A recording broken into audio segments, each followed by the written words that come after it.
Comment réellement vaincre le mal et diminuer cette douleur? Dans cette vidéo, je veux que tu puisses comprendre comment tu peux faire face aux injustices, au mal, aux personnes qui sont autour de toi et qui peuvent te faire du mal. Je vais te partager des versets et des points importants que Dieu veut que tu puisses implémenter dans ta vie pour pouvoir vaincre la douleur et vaincre le mal. En tout cas, reste bien jusqu'à la fin. Il y a des clés que je vais te passer au sein de cette vidéo qui pourront t'aider à faire face aux injustices et pouvoir vaincre le mal. On va aller maintenant dans le vif du sujet. La Bible nous dit dans Romains 12, 17, « Ne rendez pas le mal pour le mal ». C'est important que tu puisses comprendre ce point-là. Parce que souvent, on a tendance à vouloir rendre le mal par le mal. Dans cette société, on nous apprend et on nous dit, si quelqu'un te frappe, frappe encore plus fort. On t'apprend cette mentalité que c'est dent pour dent. En tant que femme et homme de Dieu, tu dois arrêter cette manière d'agir. Parce que quand quelqu'un te fait du mal, tu auras envie de rétribuer. Et on sait tous des fois, même si tu es chrétien, il faut dire, on a des fois aussi ces sentiments qui viennent en nous. Et la Bible nous dit clairement dans Romains 12, 17, « Ne rendez pas le mal pour le mal. Recherchez ce qui est bien devant tous les hommes. Si cela est possible dans la mesure où cela dépend de vous, soyez en paix avec tous les hommes. » Nous devons chercher à avoir la paix avec tout le monde si cela dépend de nous. Et ce que je te demande, c'est est-ce que dans tes relations, dans les personnes qui sont dehors, est-ce que tu cherches plutôt à avoir la paix ou à créer les problèmes? Cela va avoir une grande différence. On ne doit pas marcher de la même manière que ce monde, que les païens, que les autres. Sinon, à quoi bon? Pourquoi est-ce qu'on se dit chrétien si on ne suit pas les principes de Christ? Parce que chrétien, c'est quoi? C'est un petit Christ. C'est celui qui ressemble à Christ. Et ici, clairement, il faut que tu comprennes, on t'a fait le mal, on t'a maltraité, on a été injuste avec toi, au travail, dans ta famille, dans tes relations. Mais ne rends pas le mal pour le mal. Parce que quand tu plantes le mal, est-ce que tu penses que tu vas récolter le bien? Bien sûr que non. Mais même si quelqu'un il plante le mal contre toi, écoute ça maintenant.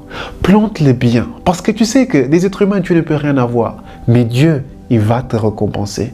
Et si tu as cette mentalité, tu verras que de plus en plus, tu vas être en paix. Donc, ne t'inquiète pas. Si les personnes t'ont fait du mal, fais-leur du bien. Et vraiment, il faut que tu comprennes que quand tu fais le bien, tu te fais du bien à toi-même. Des fois, on pense que parce que quelqu'un nous a fait du mal, nous aussi, on doit rétribuer le mal. Et souvent, cela peut t'arriver quand tu ne sais pas gérer tes émotions. Parce que qu'est-ce qui arrive? Quand quelqu'un te pique, tu as tendance à exploser. Et moi, je suis quelqu'un qui était vraiment très colérique auparavant. Donc, aujourd'hui, je suis quelqu'un de beaucoup plus maîtrisé par la grâce de Dieu. Mais il faut comprendre que cela ne sert à rien. Ça ne sert à rien que tu te laisses piquer par le mal. Parce que quand tu te laisses piquer par le mal, comment est-ce que tu vas agir? Dans le venin que le mal va mettre en toi, après cette piqûre, tu vas avoir tendance à le reproduire. Mais il faut que tu aies un antidote, l'antidote de Dieu. C'est l'antidote qui vient en toi, qui marche en toi et qui vit avec toi, qui est le Saint-Esprit, qui va te permettre d'agir avec le bien, même quand tout le monde te fait du mal. Rappelle-toi de ça. Amen. Et maintenant, j'aimerais bien te partager 3 points essentiels pour pouvoir vaincre la peur et diminuer cette douleur. Écoute, une chose importante déjà à savoir. Tu dois apprendre à aimer les autres comme si c'était toi-même. Parce que quand tu sais aimer les autres comme si c'était à toi-même, tu ne vas pas avoir de difficultés de lui comprendre. Tu vas avoir moins de difficultés pour pardonner. Tu vas avoir moins de difficultés pour pouvoir avoir cette compassion. Parce que tu te mets à la place de cette personne. Et tu te demandes pourquoi est-ce qu'elle agit comme ça. Tu te poses des questions. Et quand tu aimes l'autre de cette manière, tu vas avoir tendance à ne pas aussi faire le mal, ne pas reproduire le mal. Parce que peut-être tu te dis simplement, et il faut que tu te dises ça dans ta tête, les personnes qui sont blessées finissent par blesser les autres personnes. Et souvent, c'est ce qui arrive. Si quelqu'un essaie de te blesser, sache que c'est une personne qui est blessée, qui a été maltraitée probablement, qui est blessée dans son intérieur. Et c'est juste le mal qu'on a fait en elle, elle l'a pris pour elle. Et maintenant, elle envoie ce mal partout. C'est comme si cette personne avait un venin en elle. Et ce venin, elle a été piquée par ce venin.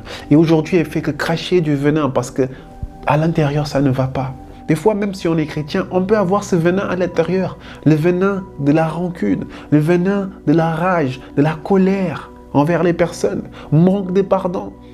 Il faut que tu fasses un questionnement dans ton intérieur, dans ton cœur, pour voir quelle est la substance qui sort de toi. Essaye à chaque fois de comprendre ton prochain et pourquoi il fait cela. Tu verras que cela va beaucoup t'aider à vaincre le mal et diminuer la douleur. Et des fois, tu te dis, oui, mais ma douleur, elle est trop forte. Des fois, on a tendance à se dire, oui, mais tu sais, ma douleur, elle est trop forte en ce moment. Des gens m'ont fait du mal. Je passe par une injustice. Je passe par un problème. Quelqu'un m'a maltraité, m'a abusé. Il faut que tu prennes ce moment-là pour réfléchir et te dire, il y a des personnes qui ont une douleur 10 fois plus forte que la tienne, qui sont passées par des choses encore plus dures que la tienne. Et surtout, tu cherches à aider les personnes. Tu verras que de plus en plus, ça sera facile de diminuer ta douleur. Parce que la Bible nous dit que c'est mieux de donner que de recevoir. Et tu sais pourquoi? Parce que quand tu donnes, tu te sens utile. Quand tu donnes, tu aides les prochains. Et cela va avoir un impact direct en toi-même. Parce que tout ce que tu auras semé dans cette terre, tu vas le récolter. Dieu n'a de dette avec personne. Si tu fais le bien, il va te redonner le bien. Donc ne cesse pas de faire le bien parce que quelqu'un t'a fait du mal. Mais continue de faire le bien, car Dieu va te récompenser. Amen. Quand quelqu'un essaie de t'attaquer, de te faire du mal, tu dois savoir que tu dois le rendre du bien. Même si toi tu ne veux pas, sache que c'est la meilleure chose à faire. Pourquoi? Parce que la Bible nous dit, même si un ennemi a faim, donne-lui à manger. Ça veut dire que même si quelqu'un te fait du mal, c'est ton pire ennemi, donne-lui à manger. Donne-lui à boire.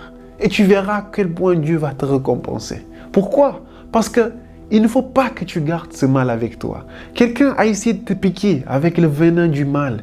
Ne le garde pas pour toi. Rejette ça directement. Laisse pas le mal te contaminer, mais utilise l'antidote du bien qui va guérir déjà ta personne et pourra même guérir l'autre.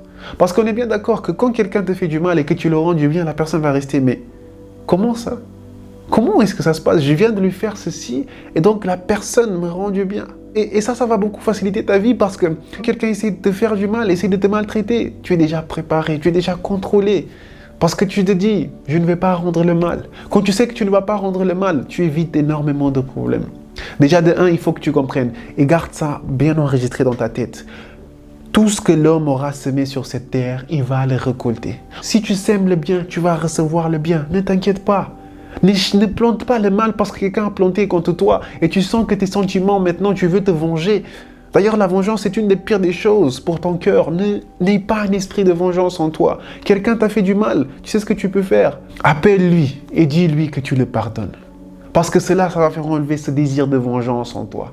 Et beaucoup de fois, le fait d'accepter le mal, le fait de prendre le mal avec toi et de garder cette douleur au fond de toi, qu'est-ce que tu fais? Tu charges un poids négatif avec toi-même.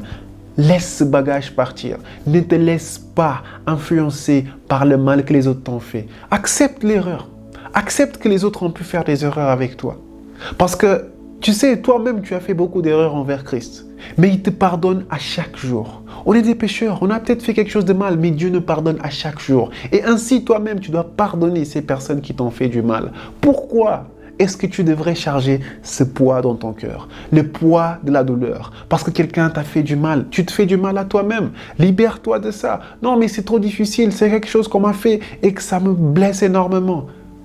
Écoute, si tu continues de charger cela avec toi, ça te fera encore plus de mal. Laisse ce bagage. Laisse cette douleur. Laisse ce poids et sois libre au nom de Jésus. Amen. Laisse partir la personne de ton cœur parce que sinon tu vas toujours continuer de la charger. Et si tu charges quelqu'un de manière négative, ton cœur sera contaminé de manière négative. Tu auras tendance à être nerveux, tu auras tendance à avoir de la colère, tu auras tendance à avoir ce désir de vengeance. Mais n'aie pas de désir de vengeance. Comprends une chose, n'essaie pas de rétribuer. Tu vas te fatiguer pour rien. Parce que la vengeance, la Bible nous dit, la vengeance appartient à Dieu. Donc laisse Dieu faire toutes les choses. Ne cherche pas à faire la vengeance de tes propres mains. Pourquoi faire? Pourquoi faire? Tu vas te salir à toi-même quand tu vas faire cette vengeance. Donc laisse celui qui est au contrôle de tout opérer. Si cette personne ne se répond pas, la personne aura ses résultats. Elle aura les conséquences de ses actes. Si aujourd'hui tu as un cœur qui charge plusieurs blessures, j'aimerais bien faire une prière avec toi. Ferme tes yeux, on va prier ensemble. Père, que tu nous donnes de la force en ce moment pour pouvoir vaincre le mal. Cette douleur qui est en moi, Père, donne-moi de la force. Que cette personne qui m'a fait du mal, je puisse la pardonner et que tu me donnes du courage, de la force pour pouvoir surpasser ce moment-là. Tu nous dis dans ta parole de ne pas rendre le mal par le mal. Père, que mon cœur soit changé. Que tu puisses guérir mon cœur de tout ce mal et de cette douleur que je porte. Que chaque personne qui m'a fait du mal, je puisse la pardonner.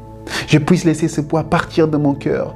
Père, touche mon cœur, rends mon cœur léger et que je puisse comprendre chaque jour que toi aussi tu m'as pardonné. Et je décide de pardonner toutes ces personnes qui me font du mal. Parce que chaque personne qui écoute cette vidéo, qui a un cœur blessé, qui a un cœur abattu, que Jésus puisse toucher ton cœur et renouveler ton cœur, qu'il puisse prendre tes fardeaux et éliminer cette douleur, car il est celui qui est le consolateur, il est celui qui est près de toi à chaque moment.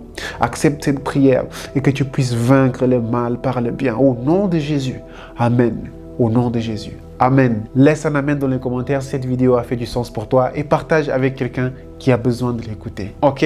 En tout cas, je vous dis à très bientôt. Soyez bénis.